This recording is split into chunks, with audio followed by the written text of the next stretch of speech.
The once famous mafia actor Robert DiNero is now stumping for President Biden, campaigning outside the Trump trial in New York City. For the less politically inclined Americans, this is making it very clear that the trial is nothing but a political persecution of a former president. Next, the U.S. built Pier off the coast of Gaza, constructed for a cost of over $320 million, is now in need of repair because it detached from where it was attached and is floating out there along with a few ships that were lost. This is yet another example of America appearing weak on the world stage. And finally, George Floyd's death is being compared to the death of Jesus Christ.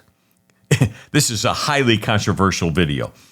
The left is working overtime to protect the debunked narrative of this convicted felon's life. All this and more today on Exposed, the Calo podcast.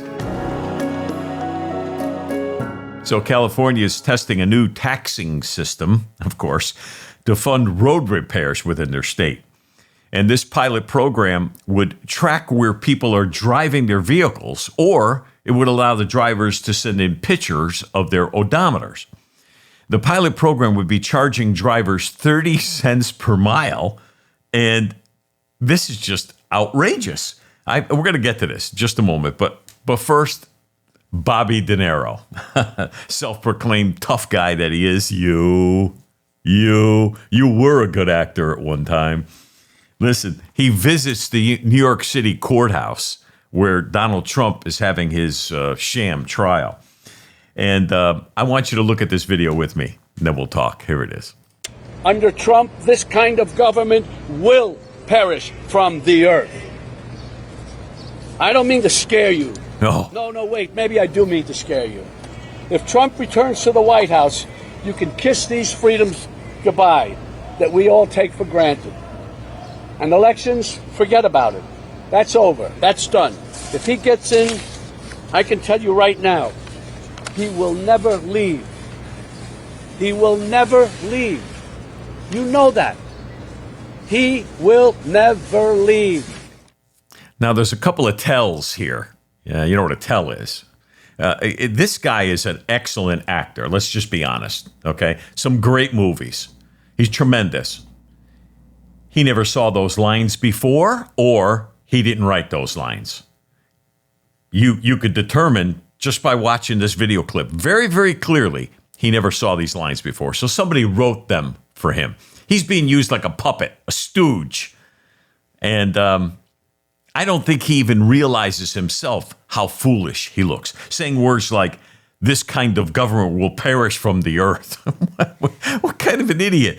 I mean, Trump was already president for 4 years. The government didn't perish off the earth. In fact, we were doing fantastic. Elections are over if Trump becomes president. Elections are over. He will never leave office. Do you hear me? He'll never leave office. What a bunch of nonsense.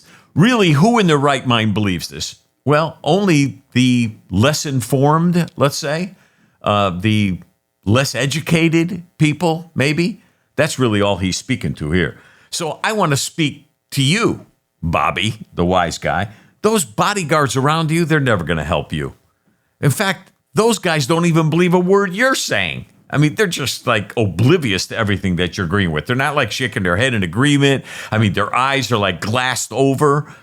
To millions of moviegoers around the world, you were once the epitome of an Italian man. But let me tell you something. That tough guy image has not remained. It's gone. It's finished.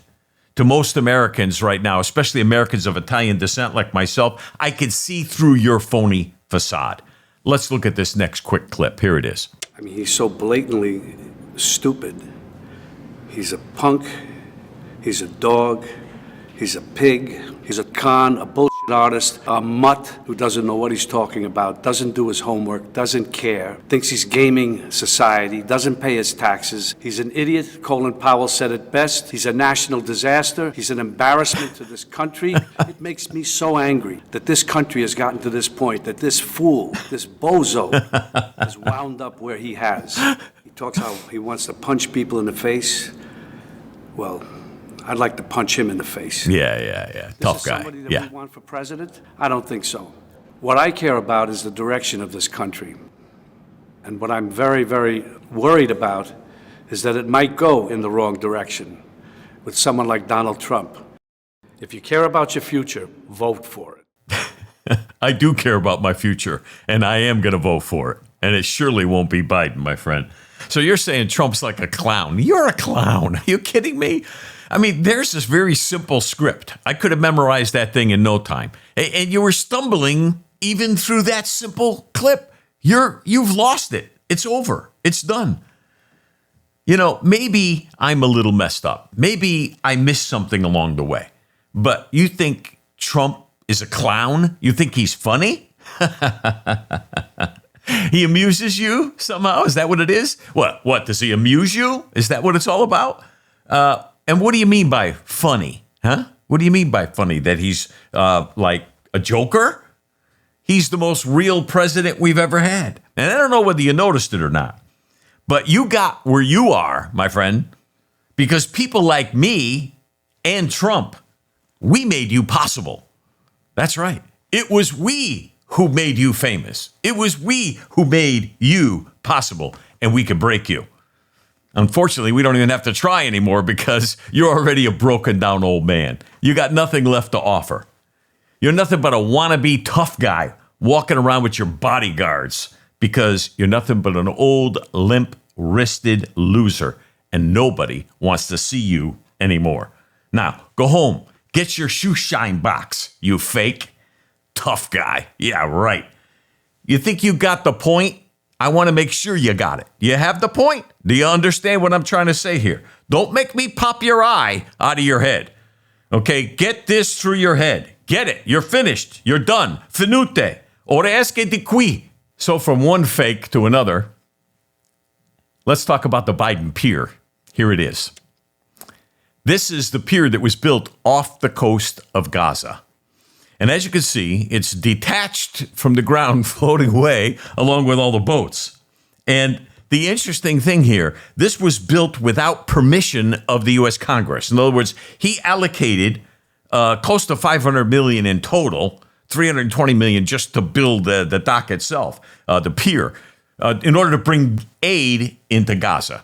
Let's look at this first video clip. Here it is. Earlier today, a portion of the Trident Pier separated from the pier that is currently anchored into the coast of Gaza. As a result, the Trident Pier was damaged and sections of the pier need rebuilding and repairing. Of course it does. There's another short clip right behind that one. Let's look at that. I don't know, was he sleeping there or not? I'm not sure. $300 million we spend on a pier, and it detaches from the ground. We lose ships in the midst of it that have to be recovered. It's an absolute nightmare. Now, the pier is sinking into the ocean. Got one more quick clip. Here it is. So, 90 days this pier is set up, involving over 1,000 soldiers in order to make it work. And it's a disaster and a failure. And I'm not blaming the troops. I'm not blaming our strong military men and women. No, not at all. I'm blaming the ones that they brought on through DEI. That's right. Those are the ones who built this pier. These are people who are unqualified, unable to be able to build something as simple as a pier that's anchored into the ground that should have been driven in with long piles by one of those cranes with the big pile driver on the top of it. That's what happens. They didn't do that here. Even someone who's not an experienced engineer knows that that's the way it should have been done. But this is what happened when you hire people who aren't meant to be doing the job that they're doing. It seems like we need to turn the clock back some. And let's get back to some real semblance of people who know what they're doing. Anyhow, speaking about sinking, the U.S., we're sinking in debt day by day. I think it's time we take another look at the presidential impoundment power. I don't know if you ever heard of it, but let's talk about it. Here's a video clip. Today, I'm proposing another new policy that will help us drain the swamp. To stop Biden's wasteful spending and crippling inflation, I will fight to restore the president's historic impoundment power. A lot of you don't know what that is. For 200 years, the president had the right to block unneeded spending and return the funds directly to the Treasury. They stopped that. Congress unconstitutionally probably attacked the impoundment power in 1974. Yes. But it will come back. We're going to bring it back, and we will squeeze the bloated federal bureaucracy. Now, President Trump knows exactly what he's talking about here, but even myself, I wasn't completely versed on what the impoundment powers really involve. So I did a little research. This short little clip will explain it to us. Here it is. In a recent interview, here was how Mr. Russ Vought described this action by President Nixon. And for your reference, if you don't know who he is, Mr. Vought was the director of the Office of Management and Budget under President Trump. Quote, "The concession of impoundment power was the original sin that ensured that the executive branch no longer plays a meaningful role in the appropriations process. The power of the purse has become a caricature where, rather than setting ceilings, Congress now sets spending floors."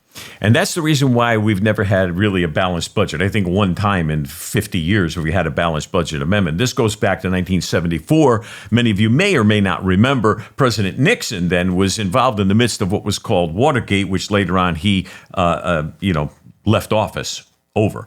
But during that period of time where he still didn't make the decision to leave office because the proof became so evident that he just had to make that decision, the Congress used a little bit of pressure on him, and they saw the opportunity to be able to remove executive powers from the president with the Impoundment Act. So that's what it was all about. They convinced him to sign a bill saying that the president did no longer have that power. And that's how we got to the place where we are today. And this may be something to help limit the power of the purse and help bring back some stability to our spending habits as a nation. And we absolutely need that. And nobody better than Donald Trump in order to bring it back into being. So speaking about our nation and falling into, deep debt, we're also falling into socialism, and we're not even aware of it. Let's look at this next video. Chinese Americans support Trump.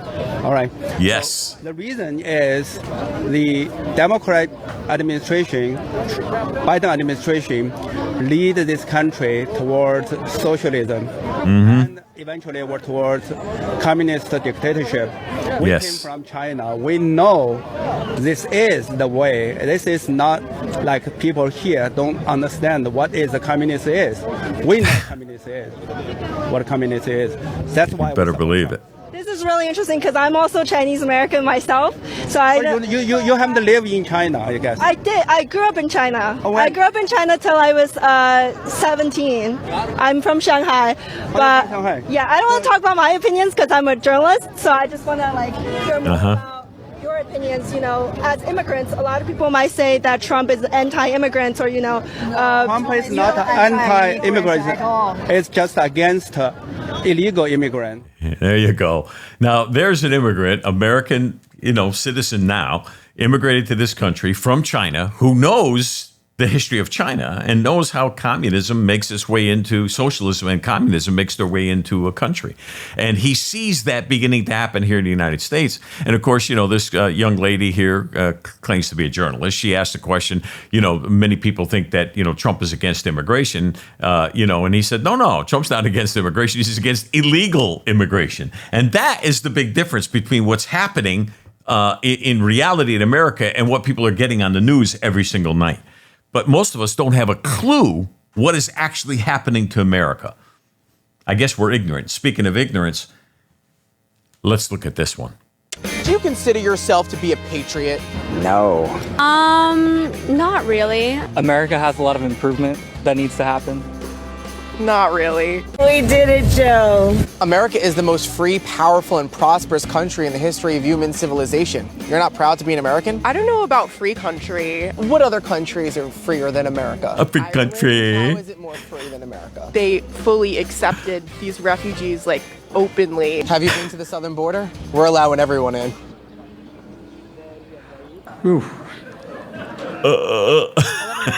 I'm not super proud to be under like a super strong empire of like capitalism.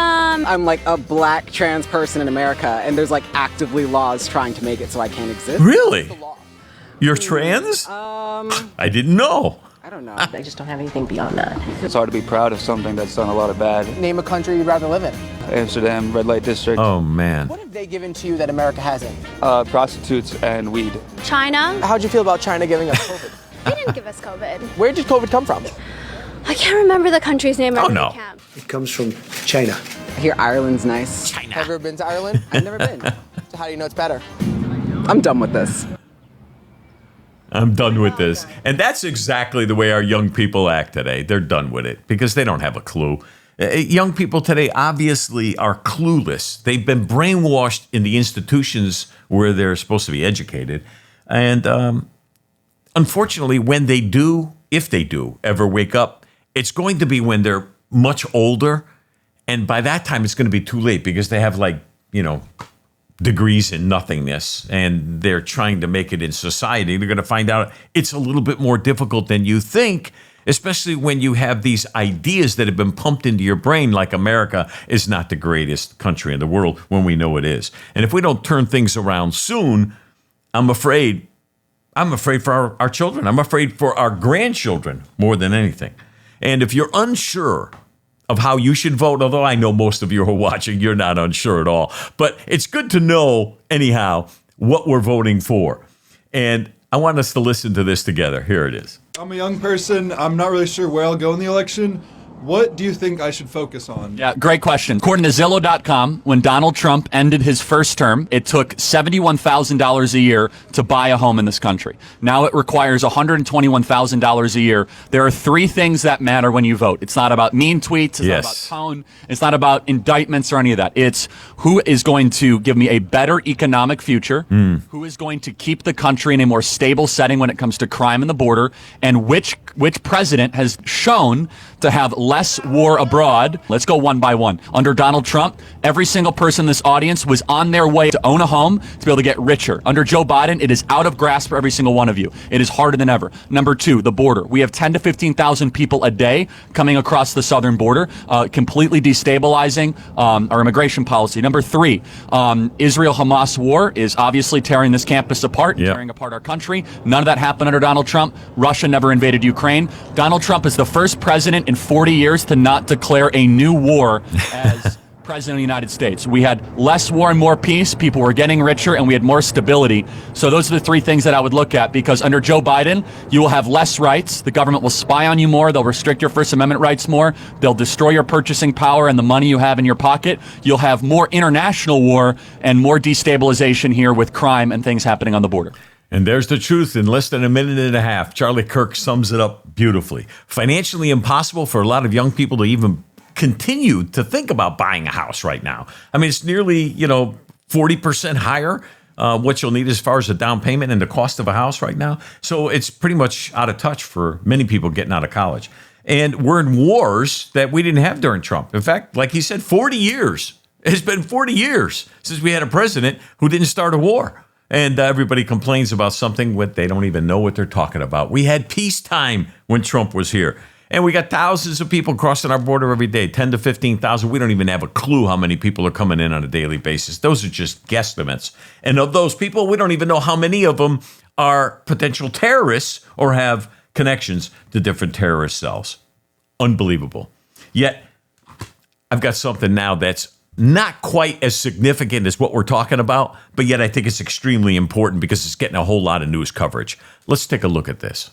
A new art exhibit opened in Tempe, Arizona. The exhibit features about 500 artifacts that were laid by protesters and mourners at the site of where George Floyd was killed by police in Minneapolis. Unbelievable. This is art?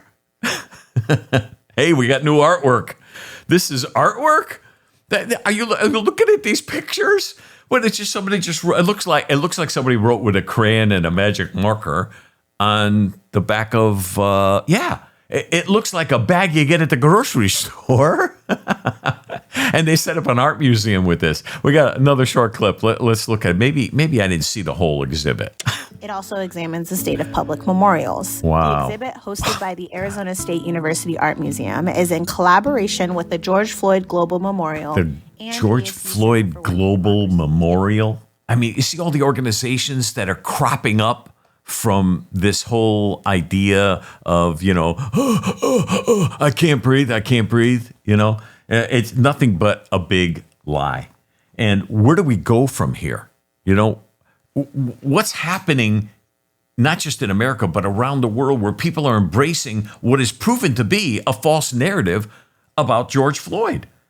I mean, this guy is a convicted criminal multiple times over.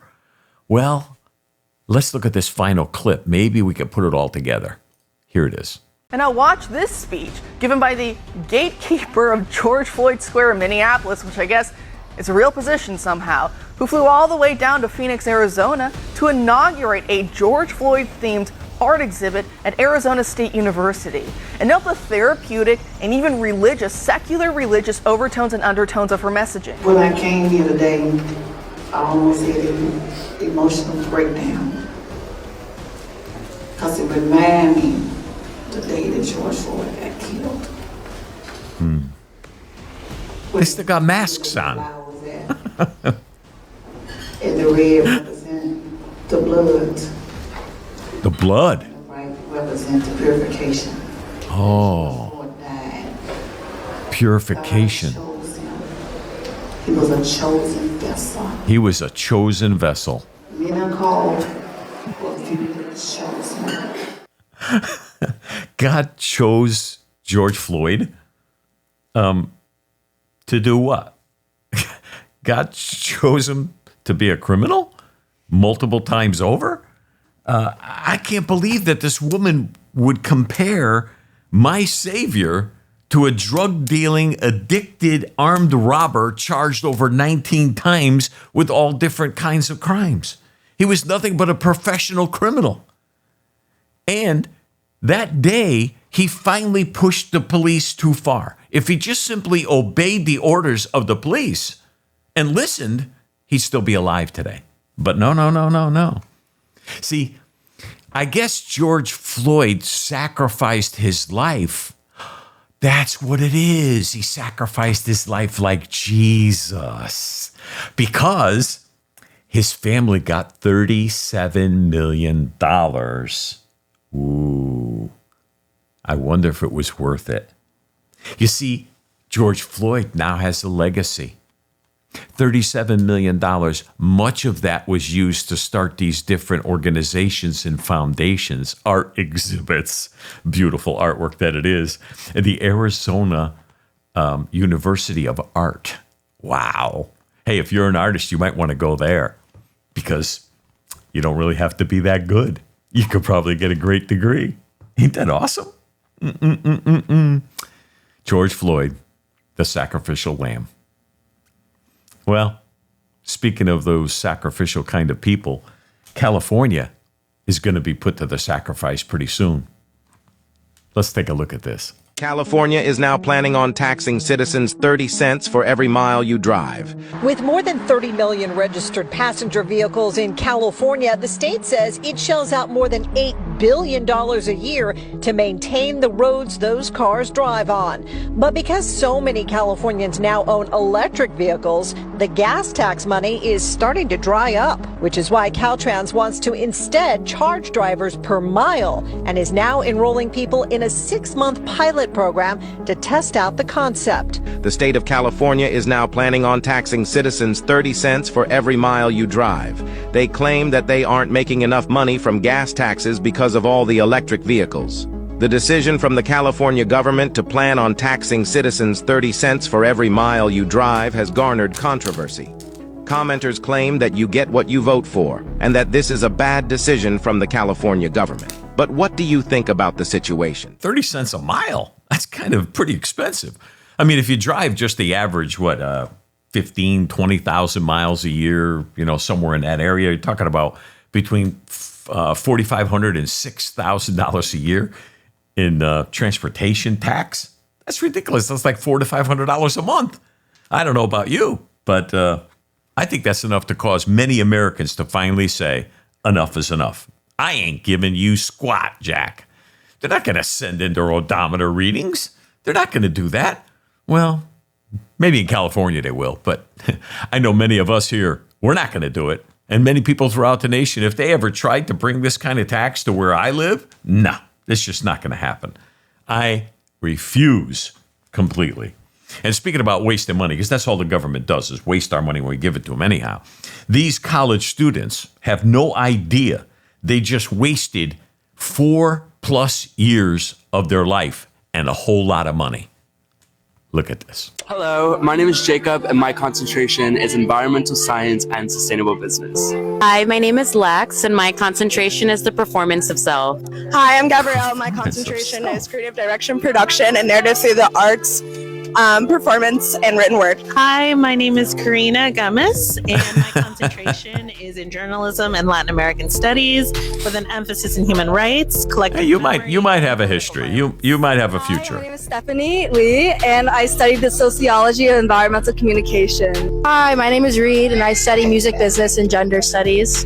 Hi, my You got name no is hope. Dominique, and I studied care politics with a minor in disability studies. My name is Elliot Wright, and my concentration is art as a social mechanism. Hi, I'm Georgia, and my concentration is dramatic writing and theatrical adaptation. My name is Noah Loyacano, and my concentration is equilibrium or negotiated paradox. Hi, my name is Sophie Lopez, and my concentration is titled Queering and Decolonizing Theater Practice. Hi, my name is Maya, and my concentration is journalism, post-colonial studies, and psychoanalysis. Hi, I'm Eloise. I'm graduating with a concentration in philosophy of science and theater. My name is Amina, and my concentration is titled The Criminal Mind, which is surrounded on criminology and applied psychology. Hi, my name is Juliana. My concentration is international business and fashion through sustainable development. Yay! I feel so sorry for the next generation. It's just extremely sad. First of all, where did my concentration came from?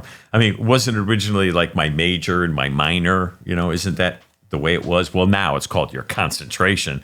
The performance of self. I didn't know you could get a degree in the performance of self. Collective memory and political violence.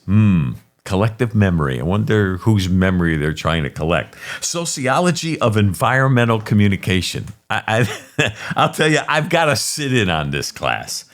Sociology of environmental communication and gender studies. What is there to male? Not male. I mean, I don't get it.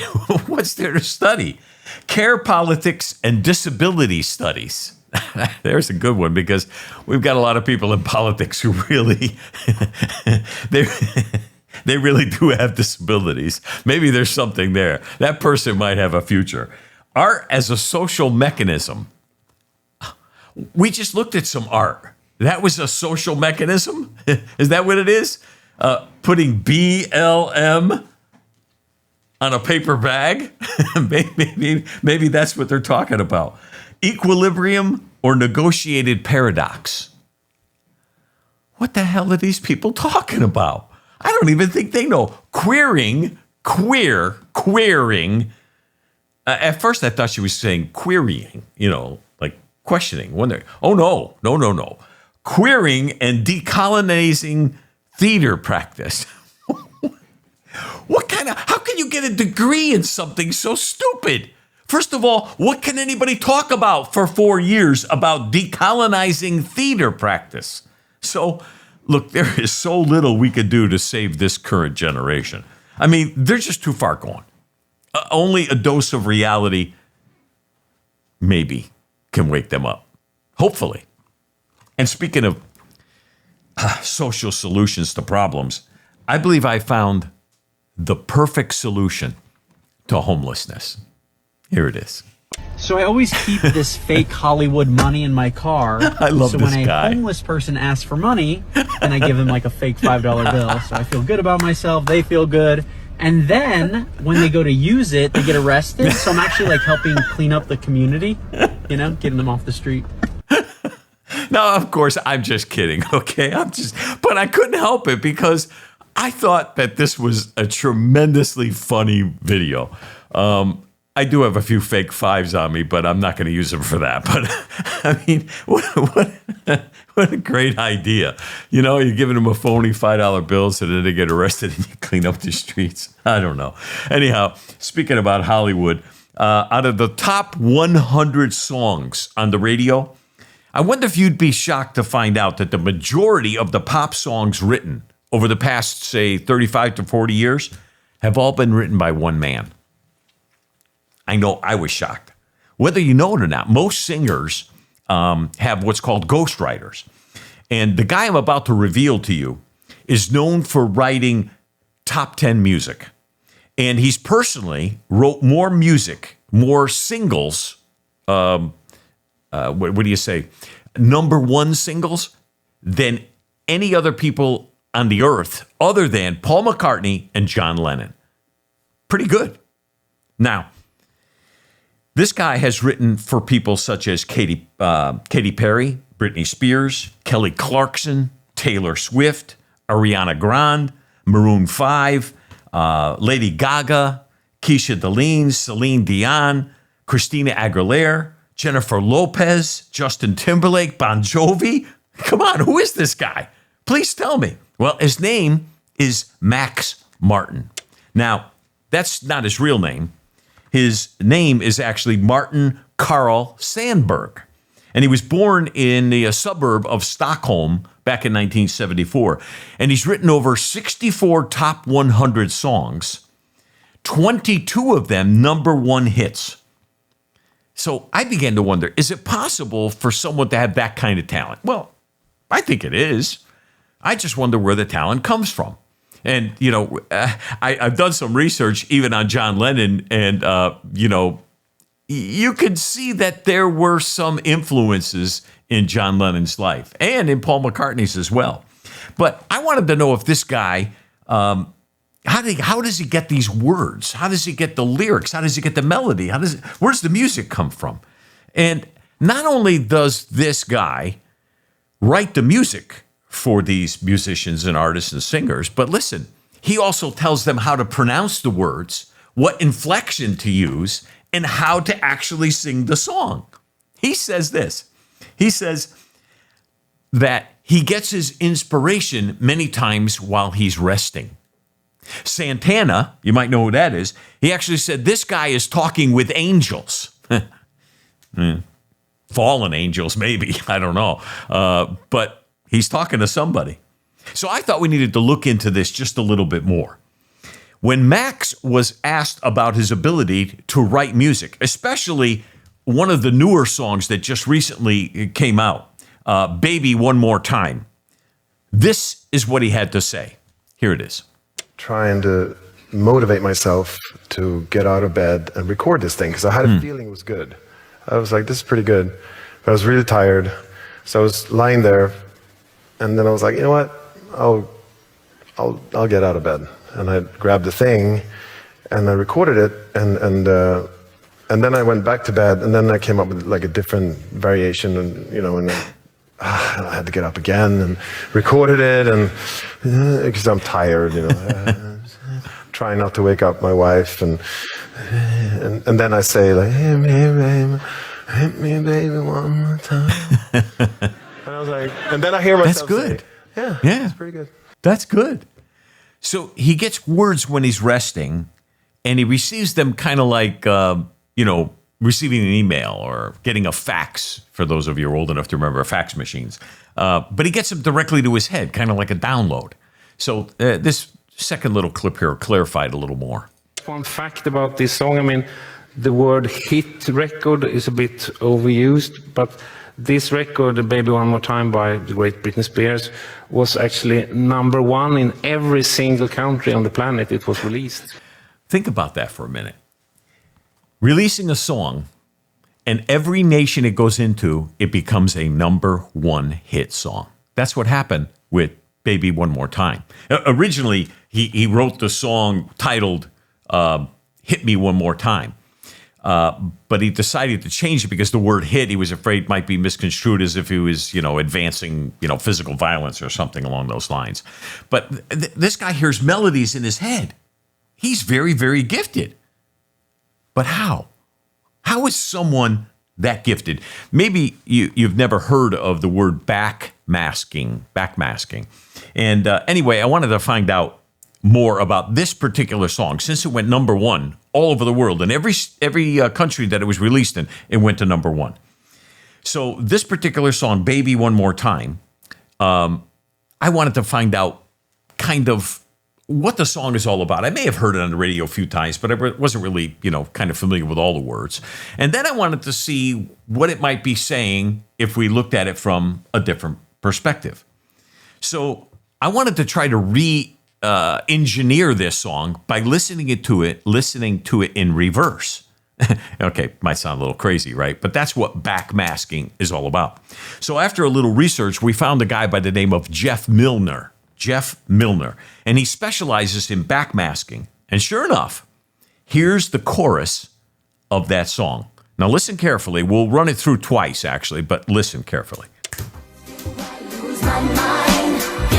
Catchy.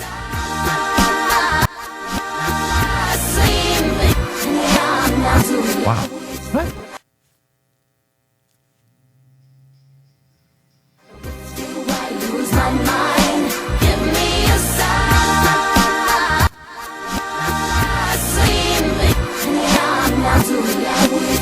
Did you catch that?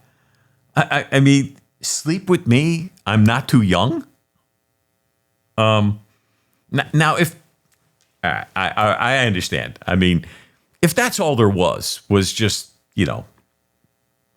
a little bit of words in reverse, I might be able to say, well, maybe it's kind of coincidental. You write a lot of music, you're bound to get some words that, might mean something when they're played in reverse. I don't know. It's kind of hard to do. Think about it. Very difficult to do. But laying that aside for a moment, the music industry is filled with all kinds of symbolism. Artwork. Definitely not like the artwork we just recently looked at, the George Floyd Museum of Art. But this is kind of much more attractive artwork where they use different ancient symbols, many of them from Egypt, as a matter of fact. Ancient Egypt symbology. Some of it is like the ankh and the half man, half horse called a centaur. And all this symbolism in music is purposeful. And being a Christian, I have some understanding of what the symbolism could mean behind things, because there's a spiritual component, I believe, to just about everything, especially music. Music is a motivator of the heart, motivator of the mind. It can actually motivate people to do things both good and bad. And so since music is a huge tool that can be used for good as well as for evil purposes, I think we need to be aware of what we're focusing on. In any case, I found it pretty interesting that this one guy, Max, gets so many downloads of music from somewhere, from somebody, across different genres of music. I mean, it's not just like he would get, like rap or blues. He covers multiple genres of music. So I'm not saying this guy's evil, okay? Don't get me wrong. I'm not trying to proclaim that the man has evil or evil intentions even at all, but is it possible that he might be getting some inspiration from the dark side? I don't know.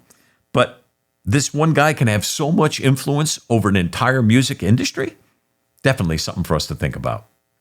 Anyway, thanks for joining us here today. My name is Mike Calo for Exposed, the Calo podcast. God bless you, and God bless the United States of America.